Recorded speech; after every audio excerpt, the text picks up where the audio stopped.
তুমি যদি কখনো কারোর ব্যবহারে আচরণে অনুতপ্ত হও, খারাপ লাগে, তখন চিৎকার করে আর্তনাদ করে তার সাথে ঝগড়া করে কোনো লাভ নেই। বরং তুমি যেটা ফিল করেছো সেটা তুমি নীরব থাকো। গর্জন করে উঠলে কোনো সমস্যার সমাধান হয় না। নীরব থেকে সেখান থেকে আস্তে আস্তে বিদায় নাও, প্রস্থান করো। জায়গা বদল করাটাই শ্রেয়।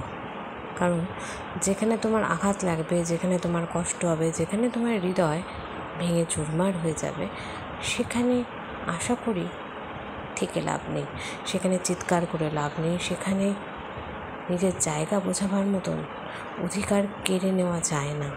কিছু কিছু জায়গায় নীরব থেকে চুপ করে সরে আসতে হয়, সেটাই ভালোর জন্য। প্রত্যেকে ভালো থেকো, সুস্থ থেকো। শুভ সকাল।